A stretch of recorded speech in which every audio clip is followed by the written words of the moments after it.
আজি মই তোমালোকক দ্য সলিড ষ্টেট কঠিন অৱস্থা এই চেপ্টাৰটো তোমালোকক মই পঢ়াবলৈ গৈ আছোঁ আৰু এইটো চেপ্টাৰ নম্বৰ 1 হয়।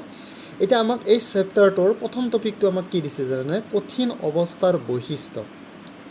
যে কঠিন অৱস্থাৰ বৈশিষ্ট্য মানে কঠিন পদাৰ্থবিলাকৰ কি থাকে, কিছুমান বৈশিষ্ট্য থাকে, সেইবিলাক তোমালোকে অলৰেডি কিছুমান বস্তু তোমালোকে জানা।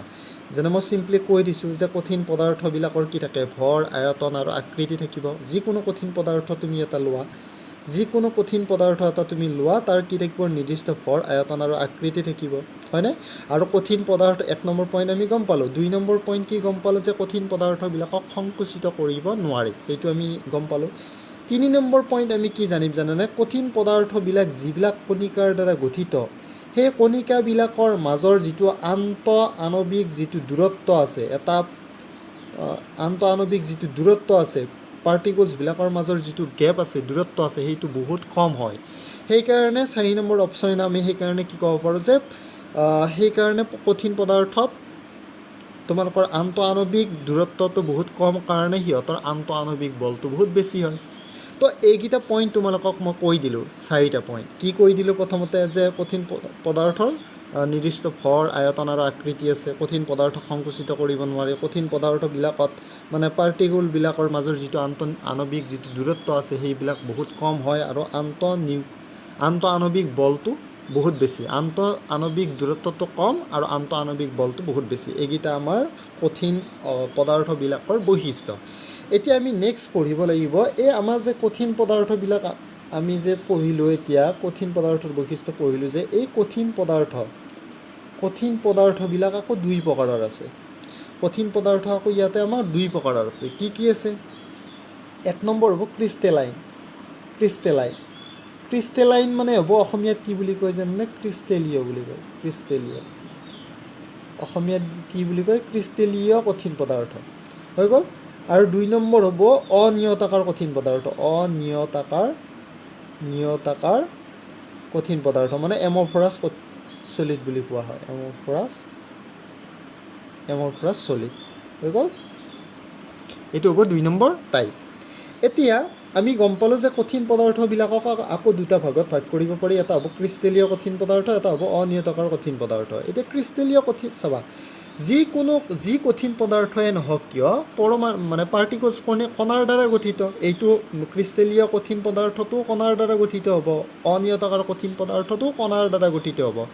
এতিয়া এইটো কণাৰ দ্বাৰা গঠিত, এইটো কণাৰ দ্বাৰা গঠিত। এতিয়া ডিফাৰেঞ্চ কি জানানে এই দুটাৰ মাজত? যে ক্ৰিষ্টেলীয় কঠিন পদাৰ্থবিলাকত যিবিলাক কণাৰ দ্বাৰা ইহঁত গঠিত হয়, সেই কণাবিলাক খুব ডিচিপ্লিনত থাকে। এনেকৈ এটাৰ পৰা আনটোৰ ডিষ্টেঞ্চটো কি থাকিব, সমান থাকে, খুব ধুনীয়া ষ্টাইলত থাকে, মানে ডিচিপ্লিনত থাকিব, এনেকুৱাকৈ থাকিব। কিন্তু অনিয়তাকাৰ কঠিন পদাৰ্থত যিবিলাক পাৰ্টিকল থাকে, সেই পাৰ্টিকলবিলাকৰ সিমান এটা ডিচিপ্লিন নাই। মানে ইহঁতৰ যদি এটা পাৰ্টিকল এনেকৈ থাকে, আনটো পাৰ্টিকল এনেকৈ থাকিব, নেক্সটটো এনেকৈ থাকিব, এনেকুৱা টাইপৰ, কোনো ডিচিপ্লিন নাই, আনডিচিপ্লিন হৈ থাকে পাৰ্টিকলবিলাক। চাবা, এতিয়া আমি গম পালোঁ কি অনিয়তাকাৰ কঠিন পদাৰ্থ কণাৰ দ্বাৰা গঠিত, আৰু নিয়তাকাৰ কঠিন পদাৰ্থ মানে ক্ৰিষ্টেলীয় কঠিন পদাৰ্থটো কণাৰ দ্বাৰা গঠিত। কিন্তু ইহঁতৰ ক্ৰিষ্টেলীয় কঠিন পদাৰ্থবিলাকত কণাবিলাকৰ যিটো এৰেঞ্জমেণ্ট, যিটো সজ্জা, সেইটো পূৰা ডিচিপ্লিনত থাকে। মানে পাৰ্টিকলছবিলাক, কণাবিলাক খুব ডিচিপ্লিনত থাকে আৰু ইহঁতত নাথাকে। এতিয়া তোমালোকে সেইখিনি কথা ধুনীয়াকৈ বুজিলা। এতিয়া ক্ৰিষ্টেলীয় কঠিন পদাৰ্থত আমি কি কমেণ্ট কৰিব পাৰোঁ, যে ক্ৰিষ্টেলীয় কঠিন পদাৰ্থত কণাবোৰ নিৰ্দিষ্ট সজ্জাত সজ্জিত হৈ থাকে আৰু ইহঁতৰ এটা নিৰ্দিষ্ট আকৃতি থাকিব। আৰু এই যিটো অনিয়তাকাৰ কঠিন পদাৰ্থ আছে, ইহঁতৰ যিবিলাক কণাবিলাকৰ নিৰ্দিষ্ট সজ্জাত সজ্জিত হৈ নাথাকে, আৰু ইহঁতক মানে এমৰফৰাছ শব্দটোৰ অৰ্থ হ'ল গঠনহীন। ইহঁতৰ কোনো ধৰণৰ পাৰফেক্ট আকৃতি নাথাকে। আৰু এইবিলাকৰ আমাৰ চাবা, অনিয়তাকাৰ কঠিন পদাৰ্থটোৰ ডেফিনেশ্যনতে ইয়াৰ কাম শেষ।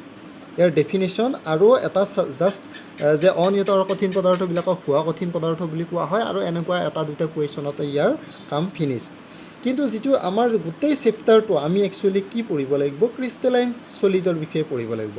ক্ৰিষ্টেলাইন সলিড মানে কি য'ত নেকি পাৰ্টিকলবিলাক খুব ডিচিপ্লিনত এৰেঞ্জ হৈ থাকে তো তেনেকুৱা টাইপৰ কঠিন পদাৰ্থ মানে ক্ৰিষ্টেলীয় কঠিন পদাৰ্থৰ বিলাকৰ বিষয়ে আমি গোটেই চেপ্টাৰটোত পঢ়িব লাগিব অনিয়তাকাৰ কঠিন পদাৰ্থৰ পৰা 3-4টা কুৱেশ্যন পঢ়িলে হৈ গ'ল বাকীবিলাক নালাগে আৰু সিমান এটা তো এইখিনি আছিল মই নেক্সট ক্লাছত বাৰু তোমালোকক আৰু বুজাবলৈ চেষ্টা কৰিম